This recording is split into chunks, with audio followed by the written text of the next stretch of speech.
This week on Gakaju, we are making my Grandma Salt's pumpkin pie, passed down from my grandma to my mom to me.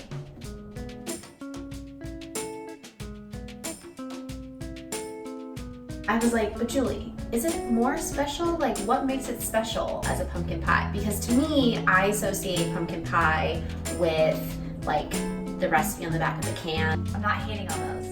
I'm just saying this tastes the way that pumpkin pie should taste, right? It's like not too sweet, it's almost custardy, it has the perfect amount of spice and just enough of like a little warmth from the ginger. Just a hint of spice. That's exactly what she texted me, and that's 100% why we're making it now. It was like, sold, Yes. I'm in.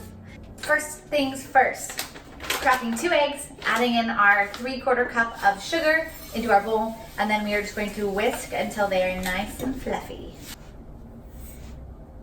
So while Dakota's whisking, I'm also going to add in 1.5 teaspoons of cinnamon.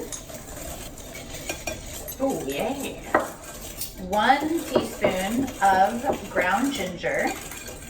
Ooh. 1/4 teaspoon of cloves. And 1 teaspoon of salt. Whisk until light and fluffy. Didn't this is light and fluffy? No. Oh, This is looking light and fluffy. you think so?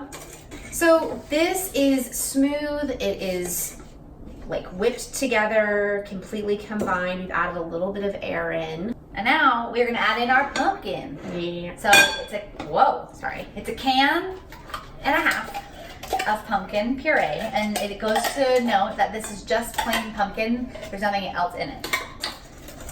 We're also going to add in our 3/4 cup of half and half. We're actually using heavy whipping cream. It doesn't matter, honestly. We wanted to have whipping cream for later for topping, so no need to buy 2 things. Just gently kind of stir this in. I was technically supposed to fold the pumpkin in. Sorry, I did Grandma Salt wrong. I was feeling too excited. Pumpkin pie! Pumpkin pie! It smells good. It smells really good. I cannot emphasize enough that this tastes the way a pumpkin pie is supposed to taste. I'm so excited to eat it, and it's devastating that something this simple has to bake for an hour and then cool for an hour. Oh, we're not gonna let it cool for an hour. Oh, thank God. Are you serious? I'm sorry. When have we ever So done excited. that? Okay. So Dakota made a pie crust earlier this morning. She used our classic Kate Lebo pie crust that we use for literally everything because it's perfect.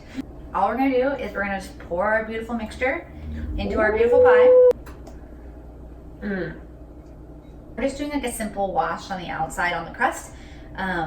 Same as what you do with an egg wash, like we do in our other pie crust recipes. And this just helps the outside get really golden and crispy and gorgeous. We're just sprinkling a little bit of leftover white sugar on the crust because, you know, why not?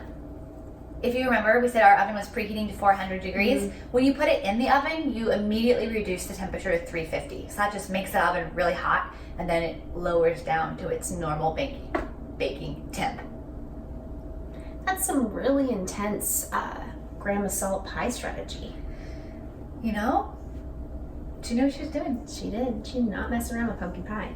We baked our pie for an hour. We let it cool for as long as we possibly could without just getting impatient wanting to eat it. We're impatient. We're impatient. We're just gonna eat it right out of the plate. So we put our whipped cream, made some whipped cream, just a whipped cream. We whipped the cream. Let's dig in. Oh my God. Oh, it's still hot. The whipped cream already melted. Oopsie. Tell them I didn't let it cool enough. Nope, we didn't. Can't wait. You just transferred some of your filling to me. Yum. That is so good.